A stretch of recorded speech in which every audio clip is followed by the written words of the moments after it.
Everyone, and welcome to the Totally Awesome Challenge in collaboration with the super amazing and really talented Dina Tollefson. I will leave a link to her channel below, so don't forget to subscribe to her. And I do hope you enjoy my creation. It is indeed another oil painting of a frog, although it kind of turned out to be a giant frog. This wasn't actually the intention, but as I was painting it, I started to come up with all different kinds of ideas for a story, and in the end, I sort of came up with this fairy tale to go with the painting. So I do hope you enjoyed this little fairy tale as well. And in terms of the composition, as I was painting the frog, I started to, when I realised it was actually coming out quite enormous in comparison to how I planned, I started to think of all these little funny ideas, and I decided to put it on some books because I really felt that there's something really magical about frogs and toads in art. It's funny because I don't naturally I'm not inclined to paint them. I don't think I have many paintings of them. I think only a couple, in fact.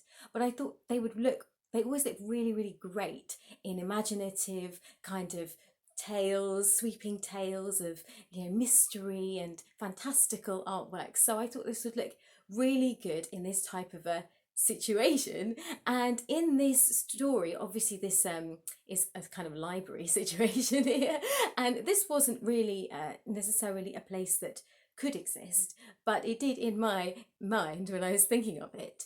And it's quite funny as well, because when you're thinking about composition and you've sort of created a giant thing in the middle, then obviously creating giant books to go with it sort of fitted in the theme, and adding a little crown as well. So so it wasn't too hard, because once I was started along with the whole fantasy idea, I just sort of went wild with it, which is so great about sort of fantasy art. You can just go wherever your imagination takes you. So in order to explain this painting, I will have to go into a once upon a time. There was a frog, a rather solitary frog, who washes up on a beach in a storm, a big thunderstorm, and it's terribly, scary for the frog. But the frog washes up on this beach and starts to feel really sorry for himself, and he tries to think of a way of getting out of the storm. So he finds this rather mysterious looking house, and he sort of hops in. That's what they do, they frogs hop. And so he hops in and he takes shelter in this really beautiful library, in this amazing house. He's stunned by all these beautiful books, and he sits sort of soaking wet in this library, feeling really, really sad. How come nobody ever rescues a frog? He thinks to himself. They always think about, rescuing their cat or their dog, or a cute little rabbit if they see a rabbit, or, all the really sweet animals, but nobody wants to, look after a frog. So the frog starts to feel really sorry for himself and starts, speaking aloud about all his woes. Now, overhearing him is this moth, and she is just hanging around the books, because the books are pretty dusty. Even though they are quite fancy, they're pretty dusty.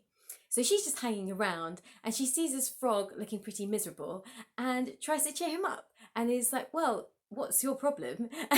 There's loads and loads of books about frogs. Frogs are featured in many enchanted tales, in many fairy tales, and feature fantastically in literature. So you should not be crying. You should be feeling rather pleased about yourself that you are amongst, you are written about in all these amazing leather-bound books.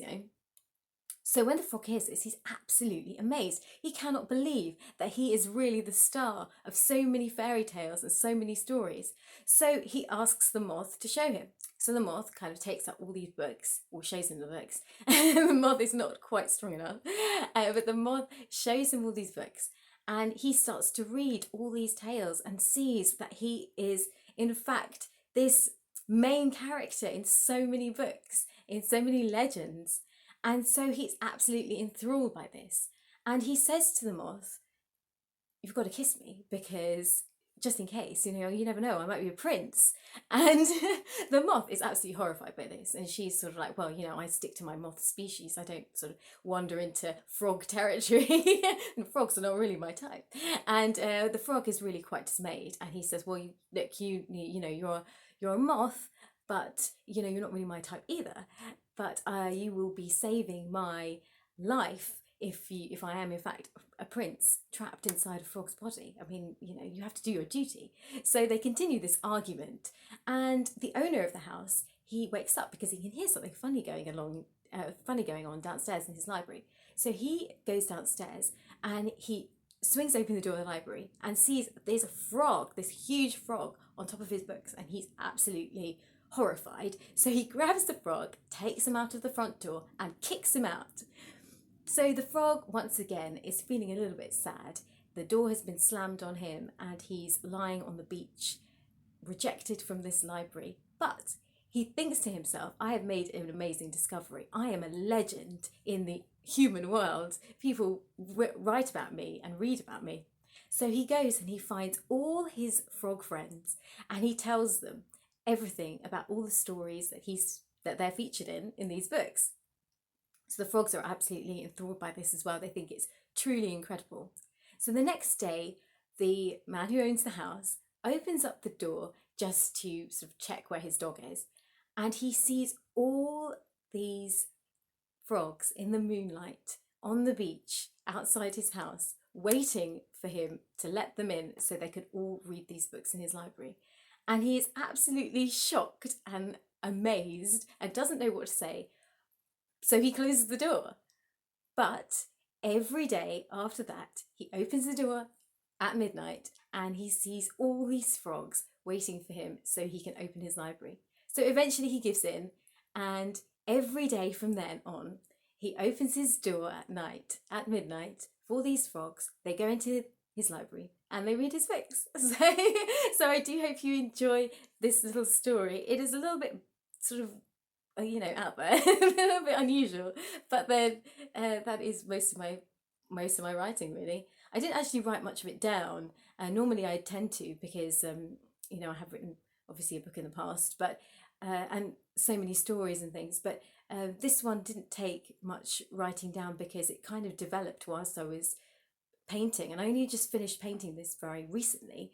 I started painting about 5 days ago, so it was just a kind of layering process. It did take a heck of a lot of hours though, because it was just trying to make sure that all of the composition was right and getting the elements of the frog correct, because I used a copyright-free image to create the frog, but I only kind of looked at that for probably the first half a day, and after that I just put it away because I felt that it didn't really. The problem with sometimes using copyright-free images when you're putting them inside or when you're trying to build a world around them, is that they don't tend to belong there. So they're kind of like, they're kind of in the midst of this lighting and the shadows, and they don't actually fit if you just put them there without any kind of shadows on them or any kind of highlights or colouring. So really, I kind of just used it for the basic outline, just because I'm not really used to painting or drawing frogs. And then once it was in the composition, I added a light source, because lighting for me right towards the beginning tends to be really important. So if I can get my lights in early on, so a candle, and then I had the moonlight as well, but the candle was really the initial one because that's obviously going to reflect onto the frog. So it was really important just to make sure that I could get all of the highlights and the shadowy areas done just right. And once that kind of candle was in, then everything else was much easier to do without any kind of reference images, because if I started to continue to use the reference image, it just becomes really difficult to understand the tones. So initially this frog was obviously, not obviously because you probably don't know, but it was a totally different colour, and so I just took kind of the basic outline. I actually completely changed his face. Basically, I just used the copy image for like an hour, but still it was still useful because you need to get the proportions right, at least for me anyway, because I'm, again, as I said before, I'm not really used to this type of painting. I'm not really used to this type of frog face. Cat faces, yes. Human faces, yes. But frog faces, not really. So I was a bit concerned that he had quite a massive chin, and was worrying about that for a while. I still think he has kind of a big chin, but I feel it's sort of I sort of tried to add as much shadow as I could to sort of disguise it. I hope he doesn't feel too self-conscious, but he's got his crown, so I thought, you know, it kind of makes up for it, right? And the moth was relatively easy. It's sort of a butterfly slash moth. It's not exactly totally one or the other. Kind of was supposed to be in the other direction, but I just felt for the composition that I've actually got paint on my hands now. It's actually, I thought for the composition it would look better facing the opposite direction, just purely to fit in with the actual painting itself. Not entirely sure why I felt that, but I do think it was the right decision. And in the background, obviously, you've got the element of the beach and the sea kind of in the distance, and then there's really nice ship. It's sort of calmed down now, the sea, not quite as wild as when the frog washes up there. So and obviously the books were actually surprisingly difficult to paint, because when you're painting sort of pages and things, but then they're not really super visible to the naked eye. So if somebody's standing right up close, they can obviously see every minute page, but I didn't really have time to sort of paint in every individual page, and that obviously can get quite tedious. So I decided to go for the shadow option instead and add in shadows to the white. But it wasn't actually, it's not actually white, it's more like a kind of pinky yellowish tone. But I always feel like with old books you don't really get like a stark white, especially if they're kind of like murky, dusty, or really kind of thick books that have been around for ages and ages. You kind of got that kind of sepia almost, or slightly slightly funny coloured pages where the ink has run slightly. So I wanted to kind of add that theme in as well. And stark white, just flat white, never looks that good, especially on a continuum. So I just decided to break it up a bit with different colours. So there we go. I really hope you enjoyed this painting. I had super fun, so much fun participating in this challenge, and I've started to see some other people's entries into this, and they look so beautiful. So I really have enjoyed it, and I just hope that you have enjoyed it too. So thank you so much for watching, and I will see you all very, very soon.